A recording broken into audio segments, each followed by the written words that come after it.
sensorielle préférée. La personne à dominante visuelle se sera focalisée sur ce qu'il y avait à voir, l'esthétique, les couleurs, la luminosité, le panorama, etc. Une autre privilégiant l'auditif aura trouvé l'endroit calme ou bruyant. Les kinésistes, eux, vous parleront de chaleur, d'espace ou de confort. Certains auront même utilisé leur odorat et parleront peut-être d'un relent de tabac ou d'une atmosphère confinée. Ainsi, chacun aura ses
souvent dans cet état émotionnel de méfiance et de tension, surtout lors d'une première rencontre.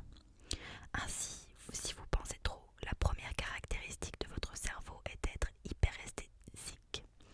C'est donc le terme scientifique pour désigner le fait d'avoir les 5 sens dotés d'une acuité exceptionnelle. C'est aussi un état d'éveil, de vigilance, voire d'alerte permanente. Comme François, vous avez une grande capacité à percevoir d'infimes détails ou des nuances imperceptibles pour la plupart des gens. Bien que souvent gênés par le bruit, la lumière ou les odeurs, les hyperesthésiques ne réalisent pas que leurs perceptions sensorielles sont hors normes. Je leur en parle et ils m'écoutent d'abord avec étonnement. Puis, petit à petit, au cours de notre discussion, ils se rendent compte qu'effectivement, ils ont le sens du détail et qu'ils sont capables de reconnaître un morceau de musique dès les premières notes ou de deviner les ingrédients d'un plat. Mais jamais ils n'auraient imaginé que les autres ne soient pas comme eux. Ceux qui connaissent leur hyperesthésie ont tendance à ne la vivre que de façon négative et se reprochent leur intolérance quand l'overdose de stimulation sensorielle les pousse à bout. Entre guillemets, je ne supporte pas la musique trop forte dans certains magasins, ça me fait fuir. Ou au bureau, les néons sont trop violents et ils agressent l'œil, mais je suis le seul à m'en plaindre. Je passe pour un râleur. Pour d'autres encore, l'inconfort concerne tous les sens. L'hyperesthésie visuelle. Ainsi, comme le raconte mon client François, la vision hyperesthésique est avant tout une vision de précision, où le détail est souvent perçu avant la globalité. Il serait intéressant de vérifier ce que d'autres clients ont vu en comparaison de son expérience. François a capté une foule de petits détails. Les stylos, l'usure du fauteuil, la vue par la fenêtre. Son regard est perçant, un vrai rayon laser qui scanne en continu toutes les données. Je suis analysée de la tête aux pieds, bijoux, robes, coiffures, mains. Dans la vie quotidienne, ce regard est souvent vécu comme dérangeant, scrutateur, voire inquisiteur pour ceux qui en sont l'objet. Pourtant, le but n'est pas de juger, mais de comprendre et, dans le cas de François, de se rassurer. La mémorisation se fait parfois sur des détails insignifiants. Un autre aspect de l'hyperesthésie visuelle peut être une grande sensibilité à la luminosité. Maintenant, on va parler de l'hyperesthésie auditive. Un hyperesthésique peut entendre plusieurs sons simultanément. Il peut écouter la radio tout en suivant une conversation et sera parallèlement dérangé par un bruit de vaisselle qui provient de la pièce d'à côté et qui, à son avis, couvre le reste.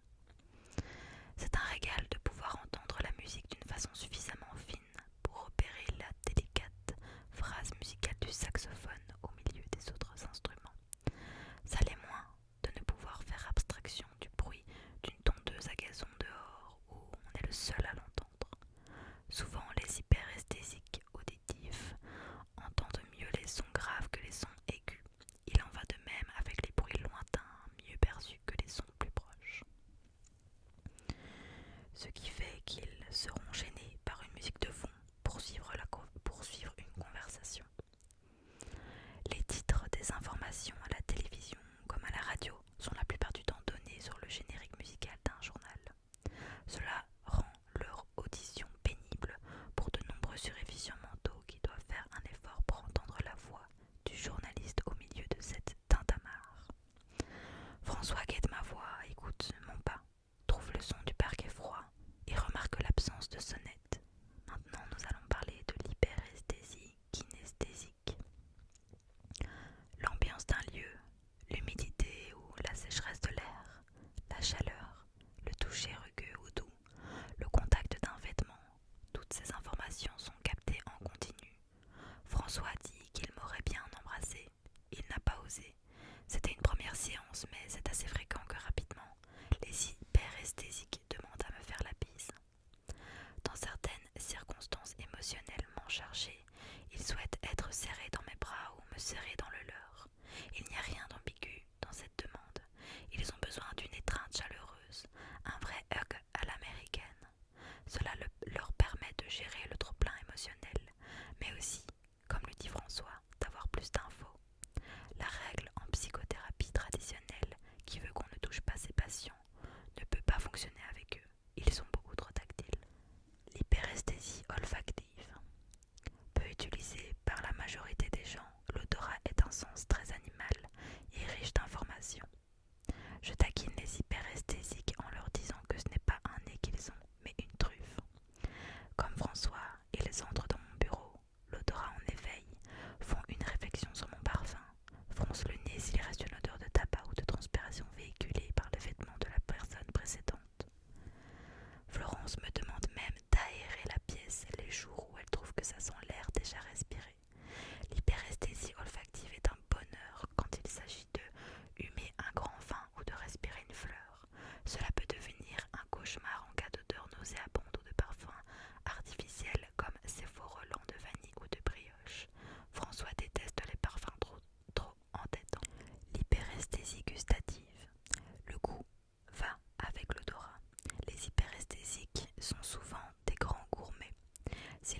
forts changements d'humeur.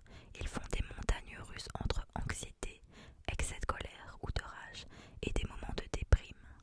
Mais ils sont aussi capables de s'enthousiasmer, de surfer sur des vagues d'euphorie et de ressentir des vrais moments de joie pure. Cette hypersensibilité pose beaucoup de problèmes.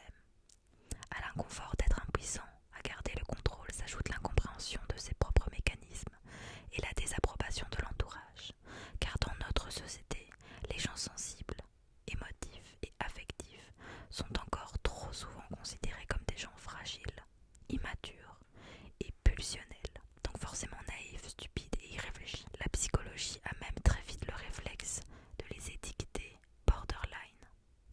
Si vous faites partie des gens sensibles et émotifs, vous ne le savez que trop. Votre entourage vous fait sans cesse la morale et vous gronde comme un enfant.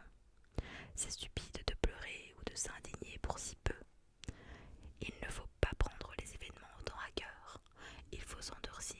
Bref, si l'on écoute les réflexions, les critiques et les conseils donnés en boucle aux hypersensibles, il serait préférable d'être dur, froid et insensible en toutes circonstances. Est-ce vraiment la solution? Il n'y a pas si longtemps, on le croyait encore.